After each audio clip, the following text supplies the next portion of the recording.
Hi friends, ఈ రోజు మన ఛానల్లో టేస్టీ స్పెషల్ తోటకూర రైస్ ఎలా చేయాలో తెలుసుకుందాం ఫ్రెండ్స్. ముందుగా కావాల్సిన ఇంగ్రీడియంట్స్: తోటకూర, రైస్, ఆనియన్, పచ్చిమిర్చి, వెల్లుల్లి, అల్లం, బిర్యానీ సామాన్లు, జీలకర్ర, ఇంగువ, కారం, పసుపు, గరం మసాలా, సాల్ట్, నెయ్యి, ఆయిల్, వాటర్.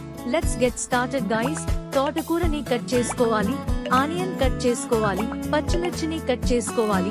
మిక్సీ జార్ తీసుకుని అందులో 1 కప్ తోటకూర వేసుకోవాలి, వెల్లుల్లి వేసుకోవాలి, పచ్చిమిర్చి, అల్లం వేసుకోవాలి, వాటర్ వేసుకోవాలి.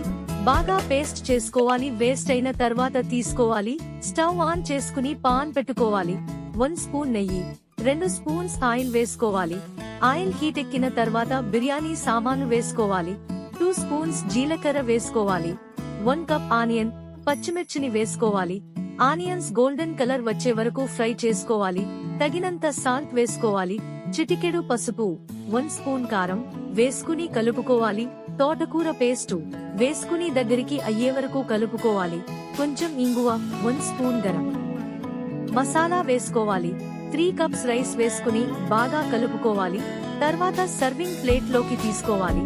అంతే, మీ టేస్టీ స్పైసీ తోటకూర రైస్ రెడీ. ఇలాంటి మరిన్ని రెసిపీస్ కోసం మా ప్రసాద్ సాయి తెలుగు AI ఛానల్ ని తప్పకుండా లైక్ చేయండి, షేర్ చేయండి, సబ్స్క్రైబ్ చేయండి. పక్కనే ఉన్న బెల్ ఐకాన్ ను క్లిక్ చేయడం మర్చిపోకండి ఫ్రెండ్స్. Thanks for watching.